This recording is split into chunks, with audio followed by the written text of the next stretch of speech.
Good evening and welcome to the October 11th governing body meeting. I'll call this meeting to order. If you will give your attention to Deputy Mayor Duncan, who will provide the invocation, stand as you are able, and then remain standing for the Pledge of Allegiance. Thank you, Mayor. This evening, I just want to look back at the last week where we sort of had two separate categories of tragedies. We had several homicides, which included some fairly innocent victims, particularly in one case that impacted the life of a community member I think we all know who does a lot of good work on the streets of this city for many of our homeless community and others. We also lost 3 lives, very young lives, in a tragic car accident. So I just wanted tonight to have a moment of silence for the loss of the past week.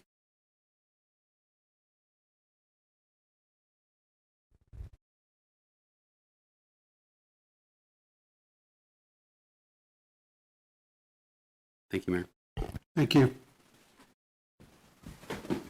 I pledge allegiance to the flag of the United States of America and to the republic for which it stands, one nation, under God, indivisible, with liberty and justice for all.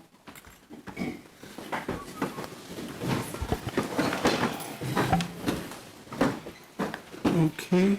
Will the clerk call the roll, please? Mayor Padilla. Here. Councilmembers Hiller. Here. Valdivia Acala. Ortiz. Here. Emerson.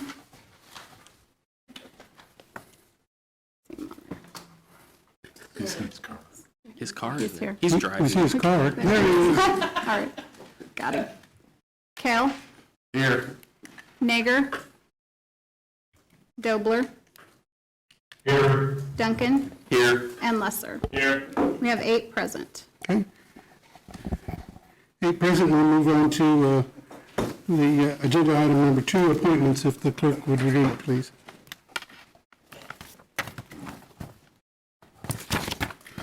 A is a board appointment recommending the appointment of Fatima Perez Luthi to the Topeka Metropolitan Transit Authority Board for a term ending October 11, 2026. B is a board appointment recommending the appointment of Laura Nijhaus to the Topeka Board of Zoning Appeals to fill an unexpired term ending December 31, 2022, and to fill a new term beginning January 1, 2023, and ending December 31, 2025. Okay, we've heard the appointments read. The chair will entertain a motion. So moved. Move to approve by Councilman Kell. Is there a second?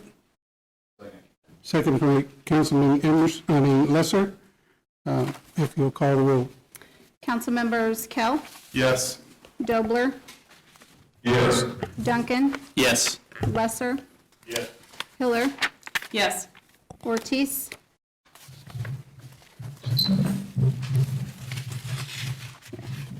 Yes. and Emerson. All right, we have 7 yes. Motion carries. Okay. Motion was carried. We'll move to agenda item number 3, presentations. Oh, pardon? Oh, yes, I'm sorry. I don't think that any of the appointees are in the room today, are they? Because I had a note here that we have Laura Nijhaus and Fatima Perez Luthi. If you're in the room, we'd ask you. Okay, well, let's give them a round of applause anyway for their appointment. Thank you. Okay, now we'll move on to presentations. And we have one, if the clerk would read. Presentation this evening is on the Mayor's Task Force Against Domestic Violence. Okay, thank you. Good evening. Good evening. First, I want to say thank you to Mayor Padilla, Deputy Mayor Duncan, and the City Council members for the opportunity to speak with you all this evening on behalf of the Mayor's Task Force Against Domestic Violence. It is especially fitting to be presenting this information to you in October during Domestic Violence Awareness Month. My name is Becca Spielman, and I am the Program Director for YWCA Northeast Kansas's Center for Safety and Empowerment, as well as a facilitator of this task force, whose mission is to hold domestic violence offenders accountable and ensure safety through collaboration, education, and prevention for a safe and just community in Shawnee County. I am joined here with several members of the task force, and I ask at this time for those members if they wouldn't mind raising their hands so we can acknowledge them. So we've got a pretty full crowd here. Welcome.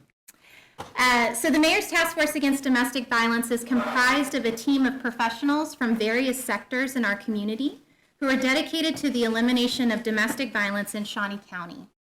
Statistically speaking, on a national level, relationship violence affects 1 in 3 women, 1 in 4 men, and 1 in every 2 gender non-binary or trans-identified person. This statistical report, which we have placed in front of you in the agenda, and we have some extra copies here as well if you'd like to take those with you, captures data from the Shawnee County District Attorney's Office, Kansas Legal Services, local law enforcement agencies, battering intervention programs, medical and health providers, and victim services providers during the 2021 calendar year. So right here, this slide depicts all of the different task force members that we have who are representing not only this report, but regularly attending our monthly meetings.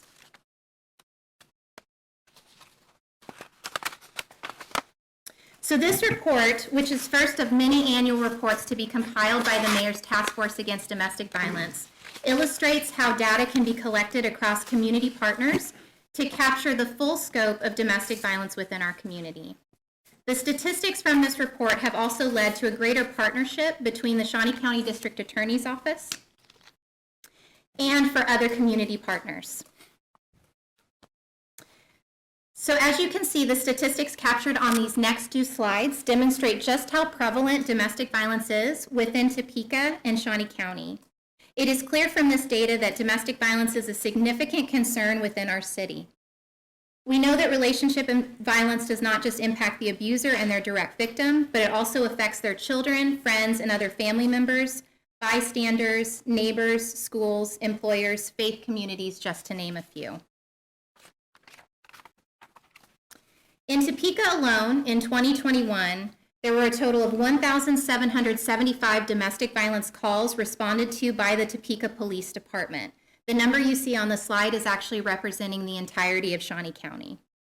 There were 1,625 lethality assessments, which is a tool that is used to measure the likelihood of homicide by an intimate partner, completed while the Topeka Police Department responded to these calls.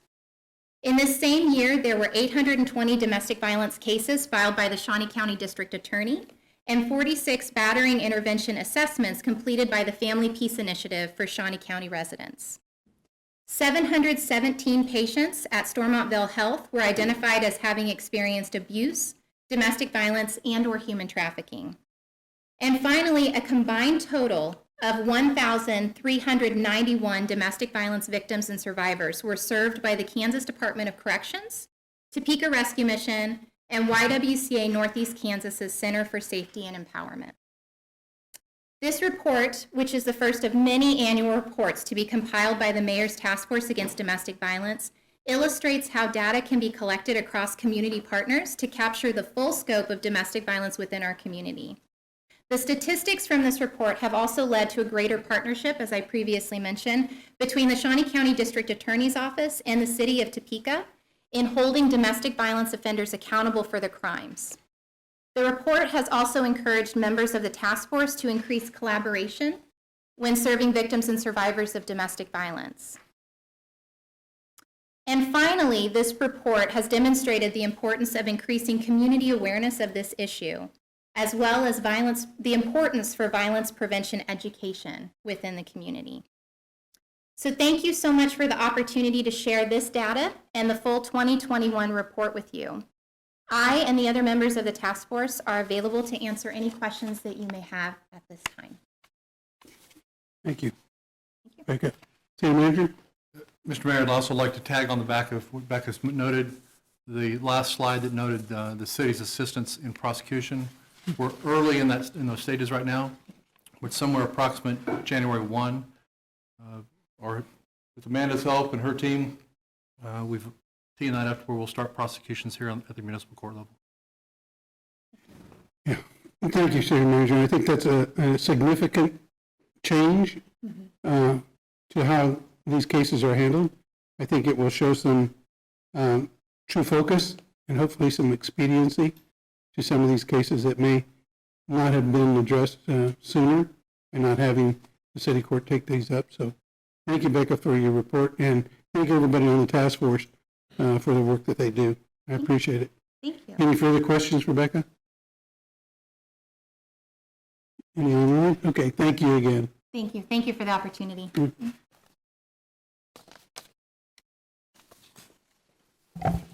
Okay, move on now to the consent agenda, if the clerk would read.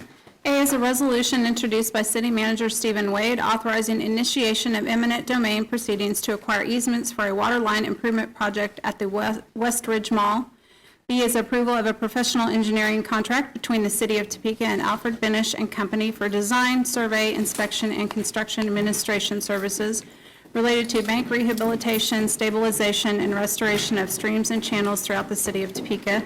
C is approval of a utilities contract between the City of Topeka and Garney Companies Incorporated for a construction team to support design with pre-construction services and guaranteed maximum price development as the initial service, and if authorized, provide all site and building services required to construct a turnkey project during construction.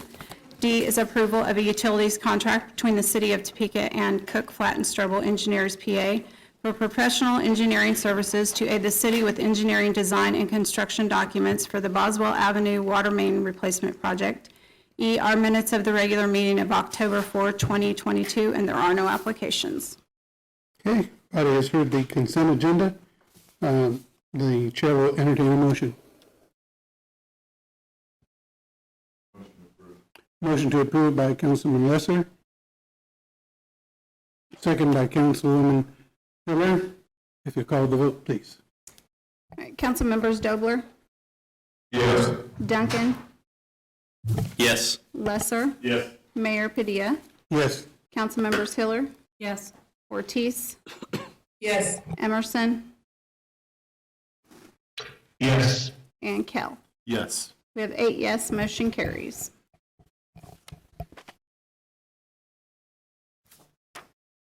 Thank you. We'll move on to agenda item number 5, the action items, if the clerk would read. A is an ordinance introduced by City Manager Stephen Wade establishing the South Topeka Redevelopment District pursuant to KSA 12-1770 at Seek. Mr. City Manager. Mr. Mayor, on your screen in front of you, we've added some graphics with the help of Taylor to make sure that our audience, both in the building and outside, are able to have a better understanding of what it is we're voting on. This is the request for the establishment of a South Topeka TIF district. Curtis Staten is in the audience, the president of the chamber. So if we have any questions, this is, we've talked about this a couple different times. Taylor, would you mind throwing up on screen the new map?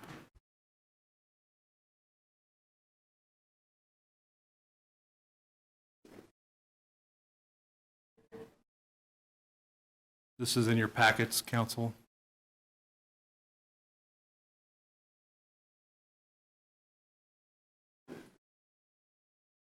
Okay, I want to make sure, Mr. City Manager, I know that sometimes there have been some confusion about the map and the area involved. This is the final map, This is the final map that mirrors the legal description in your packets. okay? Are there any questions from the governing body on this action item?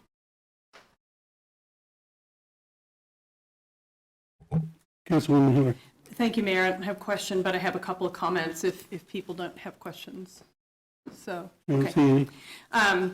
Thank you for pointing out the boundaries and having that updated map. There's been a lot of conversation about this issue. If there were people that watched at first, as the mayor pointed out, the boundaries have changed a little bit since it was first proposed, so people need to clarify whether they're in or out if they had questions. Also, you can see from this map that there have been questions about the neighborhood revitalization program and the overlap. This map has the best color I've seen in any of them yet, so it's helpful. Where it's sort of yellowed out is where our neighborhood revitalization program has a district as well. That's a very simple, straightforward tax rebate program that you get by just filing it when you get your permits for development. And it's available on the city's website. The dots that you see, though, on this map reflect the properties that, even though they aren't in the yellow district, they border a street that is a border street, and so therefore they are eligible for NRP as well. So that's a little confusing, but when businesses are considering, or people are talking to folks about it, if they're on either side of Topeka Boulevard, 37th Street, their properties are eligible. So just so people know the options are out there. We had a fair amount of sentiment expressed when the council was talking that the increments be assessed only against the property that the actual project sat on. The feedback I've had back and forth is that maybe it's not appropriate, or that we don't need to put language about that in our ordinance that we have tonight. But if people feel strongly that that is the best way to negotiate the projects as they come down, we have to remember that, because it's up to our staff and the council when they vote if we want to have that kind of stipulation. So right now, the ordinance is very simple, it's very straightforward, and it says regarding the NRP, rather than it be negotiable, anybody that goes with an NRP is is going to be released from the district. That will take revenue away, but it'll work. It should work. But a number of us had been confused about the issue of the projects themselves, and so I wanted to bring up the fact that it's not addressed here, but I was advised by city attorney that we just need to handle it when they come up. Thank you. Thank you. We do have someone signed up for public comment on this item. Mr. Henry McClure.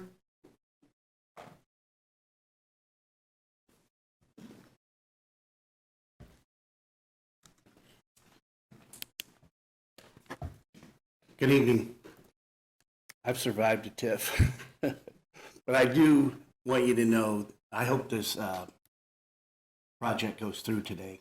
I have several clients that are very interested in developing in that area and are waiting for a phone call after tonight's meeting. So I have 4 people to call. And so I do want you to know that the TIF and the TIF concept will attract development. And what I pray as we go forward, that we can create a template, let's say Wheatfield, for example, using that as an example, as a development agreement, so that every time we come to the table with a project, we're not reinventing the wheel, that we can streamline. Because, I mean, if we just start off, anything that we would give somebody at 29th and Fairlawn, we would definitely give them on the boulevard. You know, if anything, the boulevard needs a lot more help than 29th and Fairlawn. But I think that will expedite the deals and be able to streamline bringing more people to the table and get more development time. So thank you for the opportunity to speak tonight. I hope this goes through, and I know it will be effective. Thank you. Thank you. Councilman Kell. I think this is a good idea because, as Mr. McClure has stated, and I've heard from a few other people, people are just waiting for this to pass to be able to start their projects. And what I've actually been hearing is everyone on this thinks of White Lakes. The two to three projects I'm hearing of aren't even on the White Lakes property. And then they've been problem issues for our city, so if we're having someone ready to come in and clean up a mess, and then they're wanting to use the tip, even though there is the option of the other option we have, I think that's where we need to go as a city is to what our developers will help them the most to attract them to be able to want to do this, because I know one project said if they don't get the tip, they're just not going to do it. And it's, to me, when, like he said, Fairlawn to Big Boulevard, you got to look at kind of where our money needs to kind of be looked at and where it needs to be developed at a lot more. And if we can get this boulevard back up and running like it used to, it'd be a great thing for Topeka. Any comment from the council? We've heard the action item read. The chair would entertain a motion. Move to approve by Councilman Kell. Is there a second?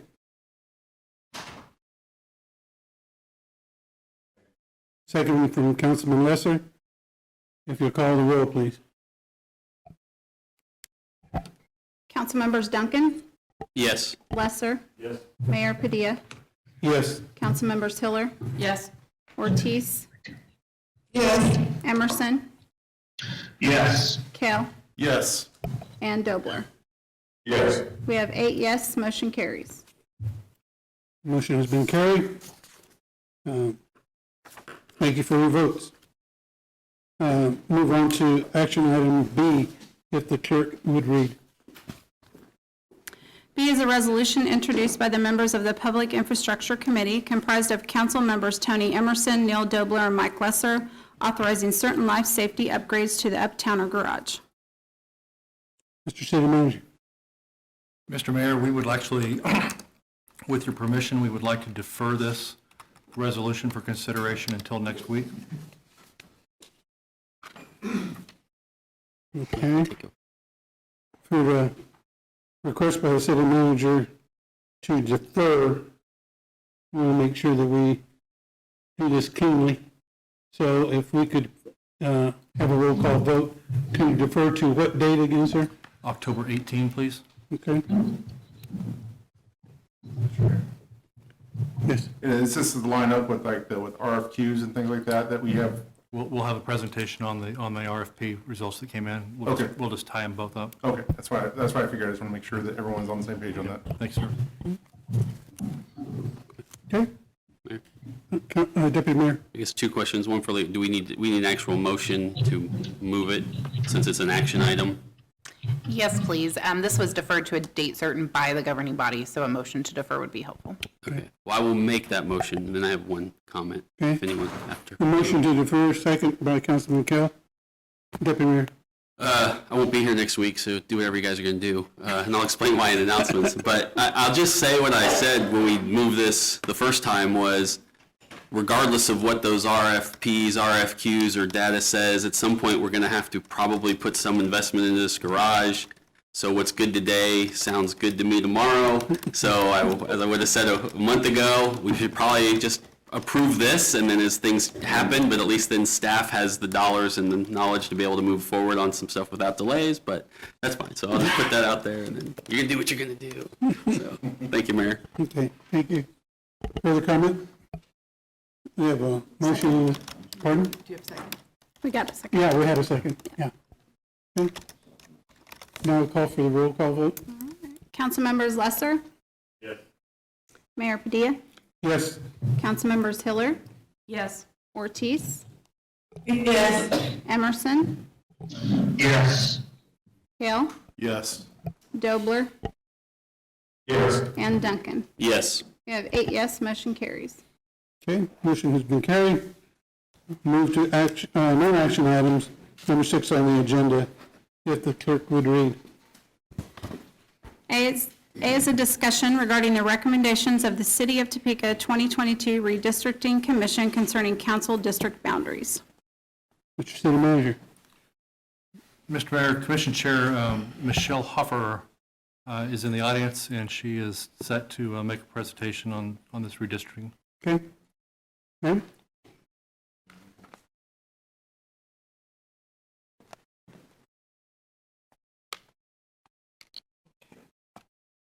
Good evening. I am Michelle Hofer, and I was elected the chair of the Redistricting Commission. The commission was charged with updating the city council district map by reestablishing equal population numbers in each district. The population of the city was determined by the 2020 census. So this is done every time there is a census. It's done 2 years later. The commission met 3 times in August and once in September. Tom Vogue of the city presented the current map to us, and then he presented the findings on the population. City council districts 1 and 2 have lost population since 2010. Districts 8 and 9 exceeded the population target. The current city population, based on the 2020 census, requires 14,064 citizens per district, plus or minus 352. So Tom presented 2 maps to us that he had drawn up at direction of the city, and those were maps A and B. And then we were presented with the requirements by, not code, but for how we were supposed to determine the new districts. Okay, and those requirements are listed in the report from our commission that you've received. After 2 meetings of discussing what influences were important to us, the commissioners proposed 3 more maps. We held a public hearing on August 18th. Several people came to speak to us, and we got at least 2 or 3 dozen emails. We took more input up until September 1st, and that is the night we had decided to vote on what map we were going to propose to the council. During that meeting, we pared down all of the maps that we had in front of us down to map A. This map is the one that is in your packet or your report, and it has a total of 6 precinct changes. It had the least amount of changes, which we saw as a positive. Map A meets all the population requirements, and it outlines the precinct changes. The most commented on precinct change out of all of the 6 was moving Ward 2, Precinct 4 from District 3 back to District 2. It is a precinct that is part of Oakland, and at the last time in 2010, it was moved. So it has been part of District 2 before. 90% or more of the comments were about this one precinct. It was probably the most influential part of our comments.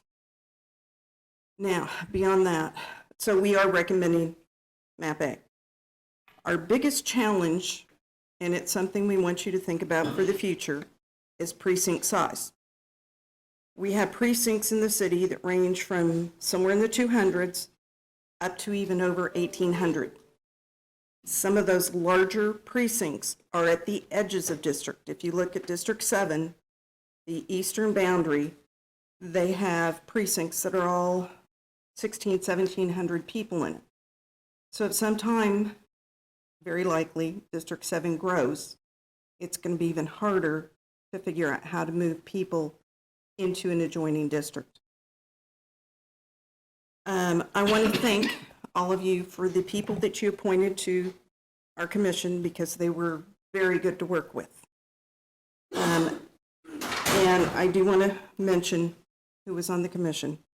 Jessica Porter, Laura Peterzani, Teresa Leslie Canty, John Nave, Marcus Clark, Vicki Arnett, Jeff Wagaman, and Bill Hill, and myself. We're also very thankful for the city support staff. Mary Feeney was wonderful. This lady, Brenda Younger, one of our key people to help us. She was wonderful. Tom Vogue, Gretchen Spiker, LaToya Burnett, and Dan Warner. When we had questions about the NIAs, we had all sorts of help to help us understand how they were falling. And we have, I think out of the 9 districts, it's either 5 or 6 have an NIA, and the others do not. So it was trying to figure out how to make those NIAs work the best they can and have the representation that they wanted. I guess that's all I have. Thank you for the opportunity to serve on the commission. We all really enjoyed it. Thank you, and I think we have some questions there, Deputy Mayor. Yeah, I was just going to, real quickly for public edification, I'll be quick, just remind people how this process came about and why we did it. We obviously have to do it under state law. As everyone remembers, the state did the same thing. Everyone who was on the commission was appointed by a member of the city council. Those individuals could not be immediately related to the individuals who appointed them and had to live in the district. So that's how this group was put together. And then they did their work, as she said, over those meetings with a lot of assistance. So I want to thank Michelle for her being the sacrificial leader of the group, as they throw it out. Michelle and I were in the same Leadership Kansas group. She was not my appointee. We don't tell people we're the best class ever, because when you're the GOAT, everyone just knows it already. You don't have to tell people. But I did want to thank her and all the members, because I know it did take some time. I know there were lots of discussions on these maps. And then just from my perspective, I will say that this, I think, similar to lots of emails came in supporting this Plan A, I think. So obviously, again, I think you may vote next week and I won't be here, but I think the work is good. I think it was very difficult. I also learned, boy, I live really close to the line. And 10 years from now, I don't know if I'll still be around, but whoever lives in that little area could have gotten redistricted out of my district. I didn't factor that in when I moved into that house, but I just want to thank everybody for the hard work. Thank you, and I would echo the comments made by Deputy Mayor. That's a task that I don't know anybody would really quickly raise their hand to take on, because it's daunting, and you're going to please some people, and some people aren't going to be happy with the outcome. But it looks like you've tried to be as fair and considerate of everything that you could in making these final decisions. So thank you again, and thank you for everyone on the committee. Yes, Councilwoman Hiller. I've got a question for you. I appreciate that you brought up the issue of the precincts being so different in terms of their population. I've been on the council long enough, I've been through this once before, and the same thing came up. Did your group have a list of precincts that you thought we should address, or some suggestions to us about how we should go about tackling that? Since it's outside our scope, we really didn't address that. It was just that as we looked at some of we had one small district that moved, and there were, I believe, 656 people in that district. It was the only one that could be moved, I believe, from District 6 into District 3 that was small enough. Any other ones that were along the line that could have moved were much larger. So, and same thing, if you're in District 7 and you need to move population out, everyone on that east line, they're all large precincts. So I know you have to go through the state to do that, and I don't know if it's something that you can look into when a new area comes into the city, when it's like a new subdivision, depending on how it's set up. I don't know if there's any way that you can put something in that says this subdivision precinct cannot be any larger than 500 people or 1,000 people. That's a possibility, I would assume. Since I was on the Planning Commission, I saw a lot of subdivisions come in, and I know there's one that is going out, I believe it's 45th and Croco, and it will be a new part of the city, and I believe they're forecasting 600 people. That's going to force somebody along the north and the west edges probably to be shifted the next time the census moves as that part of the city grows. So it's something I guess I would recommend you start looking into. I mean, we've got 10 years to do something about it, but it's just going to make it more difficult for the next group.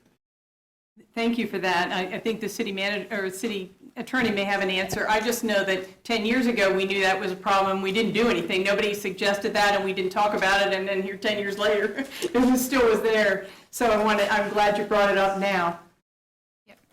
Commissioner Howell, the election commissioner, controls your precinct boundaries. We did speak to him the last time those were revised for the wards and precincts was in 2019. He has not yet revised them in light of the 2020 census, but doesn't anticipate any significant changes. He does look at those every so often with new precincts. We have sent him a copy of the map of the current wards and precincts in Plan A to show him what it looks like. So he has been sent those. Additionally, you can always advocate to your county commission and your election office about if those wards need to, as I was reviewing the minutes of their election commission, or the redistricting commission report, they do name several precincts that they had problems with, so it would be possible from the minutes to create some lists of some of the issues.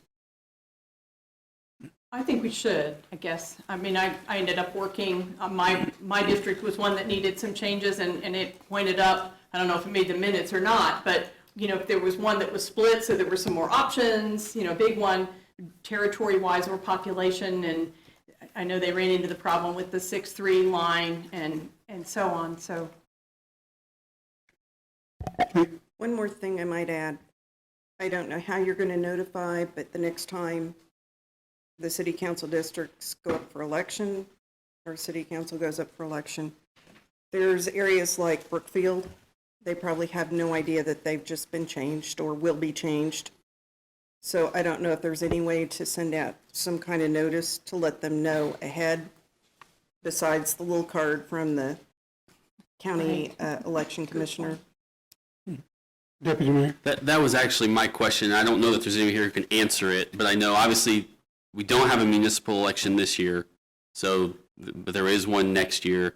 I guess if we could find out if the election office does send out anything besides just the little card, because obviously some people are going to wake up and say, wait, that was my council person the other day, and not anymore. What do you mean? But if we could then, and whether we need to go direct, if the answer is you need to go directly to the election office to find this, then we can do that individually, or if the city could get a list of what residences are now in new districts, and that could then be provided to council members so that if either the city could send some, or if we individually want to notify, sorry I lost you, or welcome to my district, then again, that can be up to each individual, but another way to provide that notification. But yeah, I know no one may be here that knows those answers, but it'd be great to find those out. Mr. City Manager? So Deputy Mayor, Director Spiker's in the corner nodding her head, yes, we will make sure that we get a communications plan in place to help with that. Thank you again very much. All right, that concludes all of our business action items and non-action items. Move on to public comment. We have two persons signed up. Mr. McClure?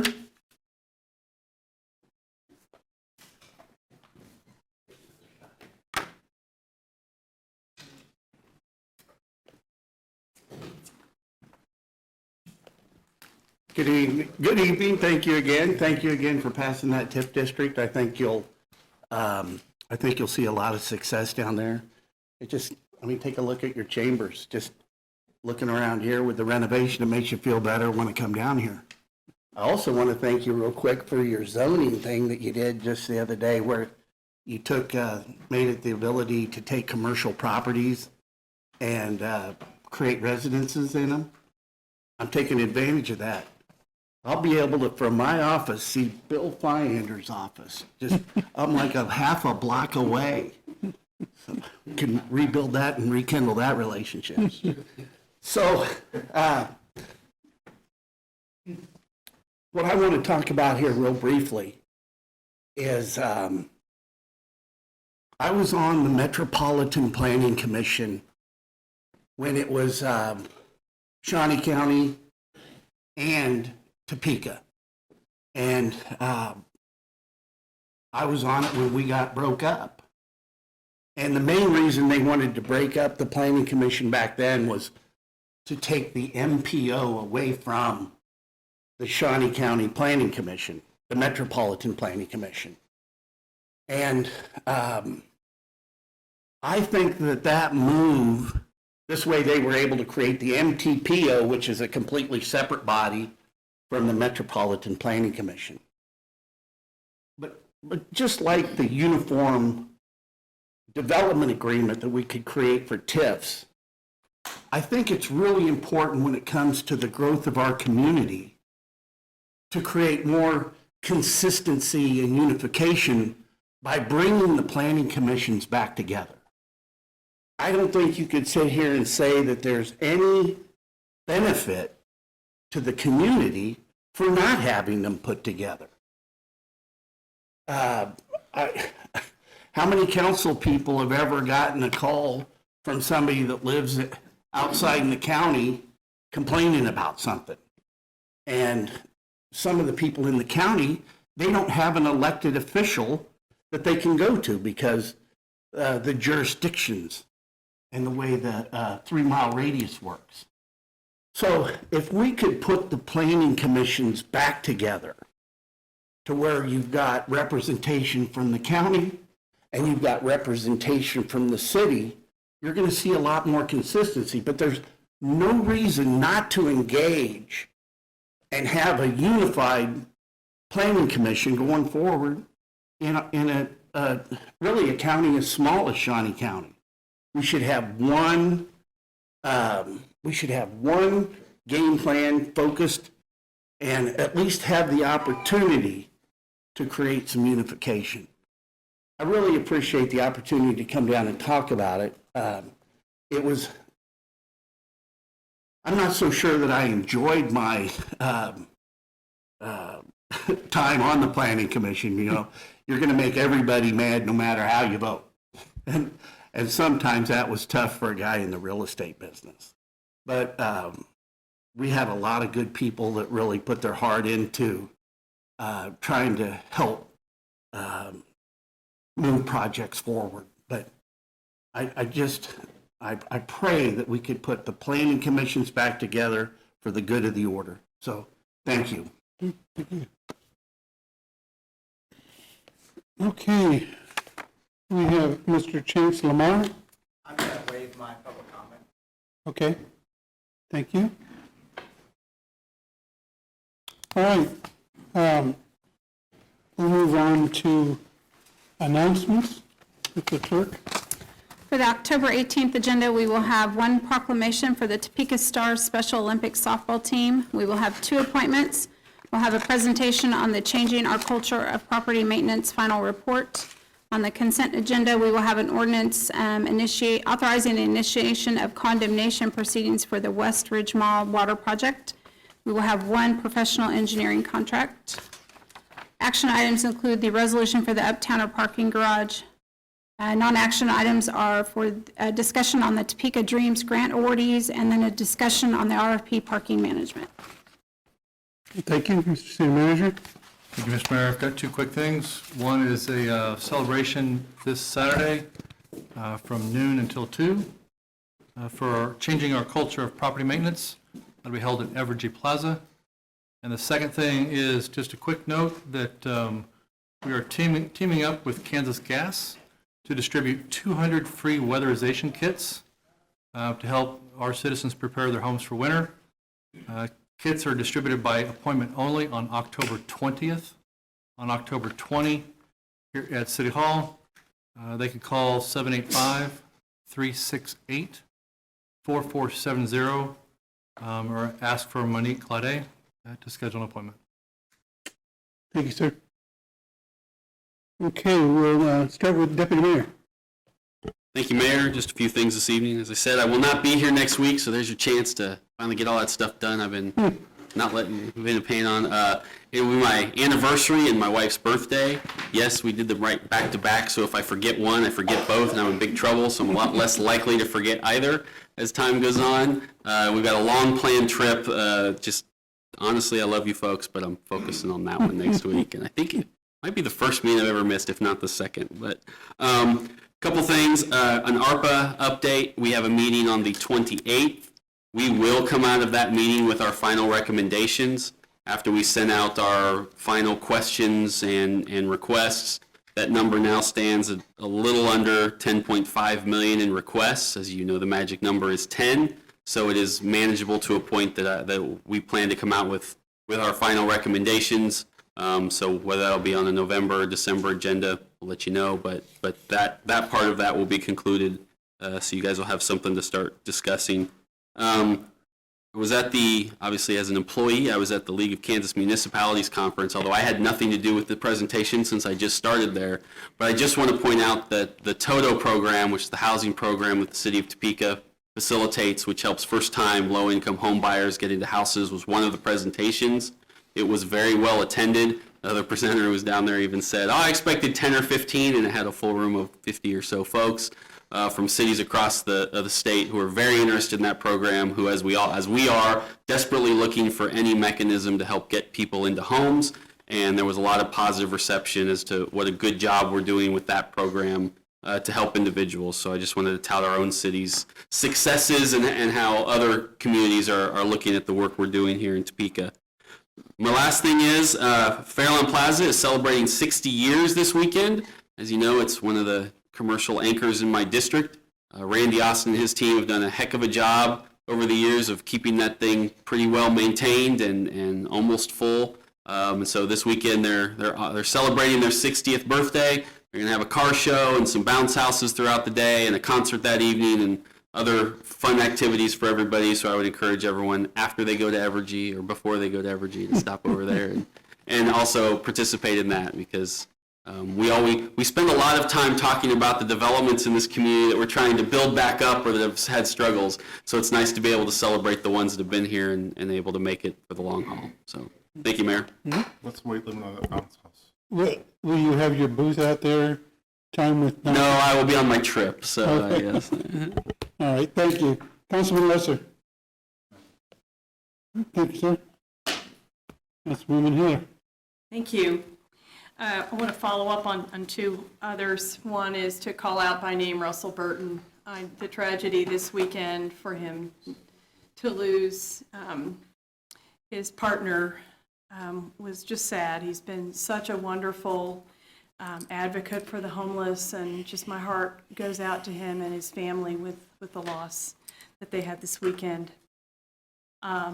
And second, thank you, City Manager, for bringing up the celebration for Change Our Culture Property Maintenance. That is this Saturday from noon to 2. Everyone is welcome. I want to throw in a little more information. There will be recognitions for the people that have been involved, the partners, as well as people who mowed their own yard for the first time or mowed somebody else's. It is not too late to jump on that bandwagon if there's an overgrown yard in your neighborhood or someone you know, and we go out and mow it and call us up at 368-9530 and let us know that you did it. We also have a waiting list of 14 families that need a mow. So if somebody wants to jump on and mow for somebody that they don't know at a mysterious address, Monique and her staff are handling getting those, and Hannah, who's helped as our special assistant to get those connections made. Again, 368-9530. There, we have Shendel as an event sponsor for that event, and a number of other donors of prizes, so people can come and put their names in for a drawing at the time. Those who've been involved before, we will have your names and numbers. There will be everything from lawn mowers to weed whackers and leaf blowers and garden gloves and pruners and so on as giveaways at that event. There will also be food trucks and many family and kids activities. And so everyone is welcome to stop by for a couple hours and enjoy that end of season celebration for changing the first year of changing our culture of property maintenance. Thank you. Councilwoman Ortiz. Thank you, Mr. Mayor. As we all know, this is my favorite month. It's the month of October. I'd like to yield my time to, I think it's Helen Stahl, who's going to come up and educate us on fire prevention, fire safety. It's very important that we take a listen, because nobody's listening to me about these free smoke detectors except one person that put up 15, and he still didn't listen to me. He just put them up. And so I just want to make sure that it's getting cold and people are going to start doing some things that, to keep warm that are not always safe. So with that, I will turn it over. Well, thank you, governing body, for letting me speak. It is Fire Prevention Week, and the Topeka Fire Department is really encouraging everybody in the city and anybody who's watching this to pay attention to Fire Prevention Week, sorry. The theme this year is Fire Won't Wait, Plan Your Escape. And what we're encouraging is that everybody have a fire escape plan, whether that be for your home or for your business. Over the years, fire has started getting bigger and faster, for lack of a better term, and people need to know that they have less than 4 minutes to escape a fire in their home. And it's very important that you have a plan for you and your family to be able to get out and where to meet up. Some other things that we'd like to emphasize as well is, as it's getting colder, it's time to start planning on how we're going to heat our homes. Many of us don't have great heating systems here in the city of Topeka. I know we're working on that, trying to get those homes brought up to where we need them to. But if you are using space heaters, one of the things that we want people to understand is that now's the time to get those heavy-duty extension cords, plan where you're going to put those space heaters, and make sure that you have space in front of them and behind them. And on that first cold snap, remember, don't run those heaters unless you're in the room with the space heaters. We have numerous fires every winter, sometimes with tragic consequences, connected to heating homes. So a lot of things going on this week with the Topeka Fire Department and this month, and we encourage everybody to be fire safe. Thank you very much. I'm going to ask you something. Sure. You know, you guys have a lot of those good safety tips, and I ask this because I see all the ads right now. Everybody is taking advantage of sales for these, fire pits at the house. Some of them are wood-fired, some of them are propane. Any tips for those people who are using the propane and sometimes don't take all the caution in clearing the lines and so forth? Yes, certainly. Two things on that. Wood fire pits for decorative fires are great. They don't require a burning permit within the city of Topeka. The biggest thing that you have to understand is that we want those fire pits, those decorative or cooking pits, away from your house. A minimum of 25 feet from your house or your fences, because occasionally those fires get away from us, and we want a little bit of reaction time to make sure that we don't have a fire. The most dangerous things that we see are people buying wooden fire pits and using them on their decks. Remember, your deck is combustible. So be very, very careful when you do that. It was even on a commercial this weekend. I was completely appalled. That's the fire safety guy here. And the other one is with our propane cylinders. We want to make sure that your propane cylinders are in good repair. If you haven't used that propane cylinder in 10 or 15 years, you've drug it out from under that grill that you haven't used, it's probably not a good idea to use it.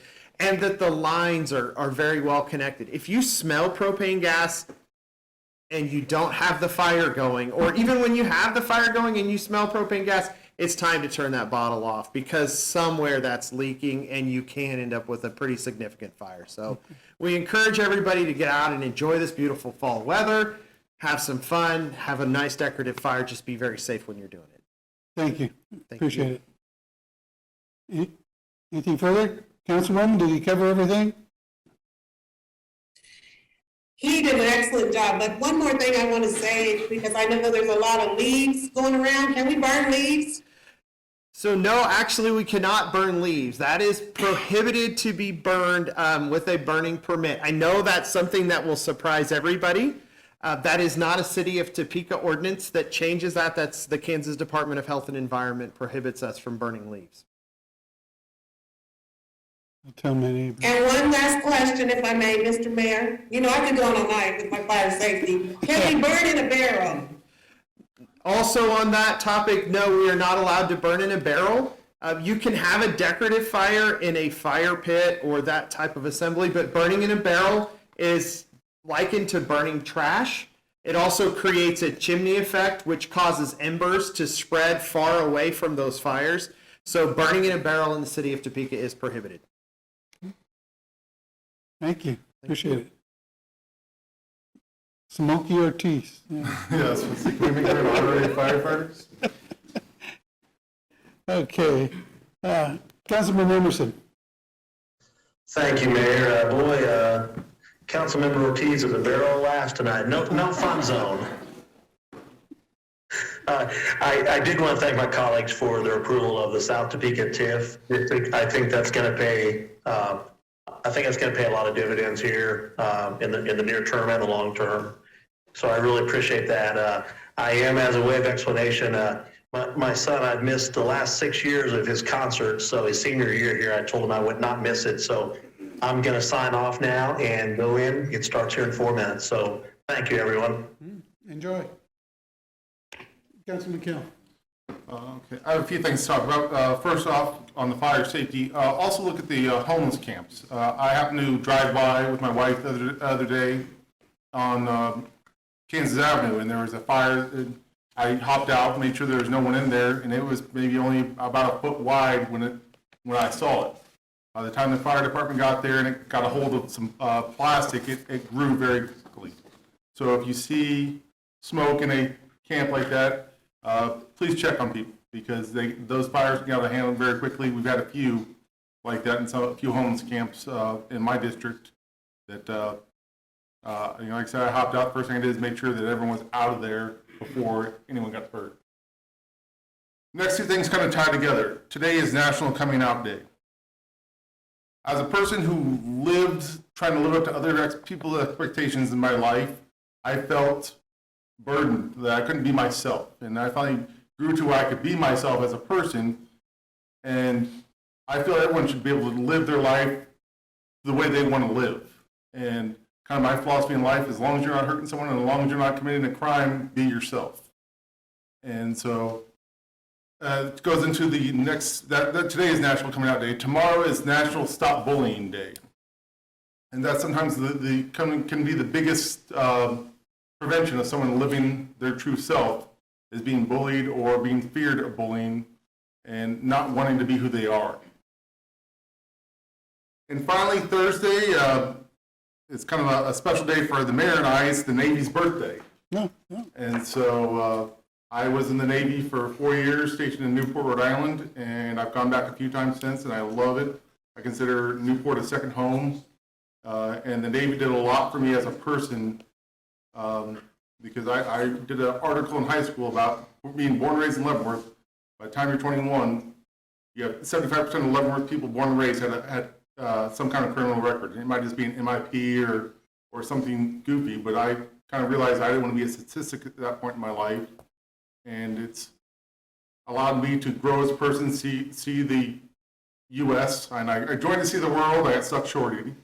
But the Navy is a very special thing to me, and that's part of the reason I love working at the VA. I get to see other veterans and help them, and be able to share stories back and forth and have that camaraderie that you really can't get anywhere else but being in the military, having that understanding of that lifestyle.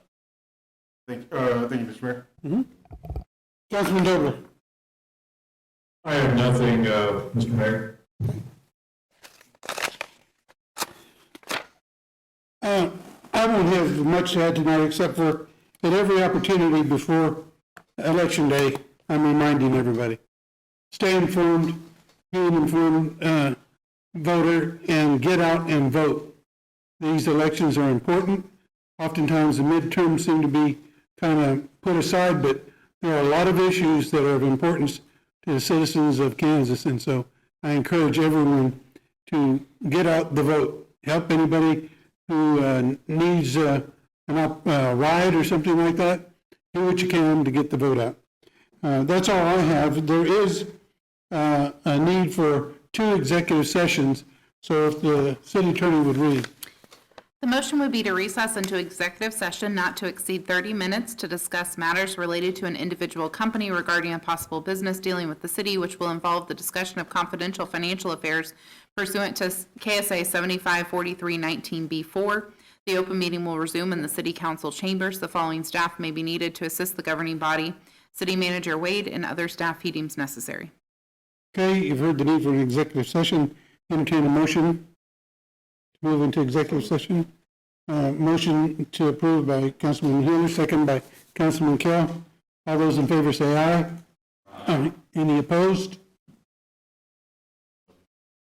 Sylvia? There you go, okay. We'll recess into executive session, giving us a 10-minute break before we start our discussions.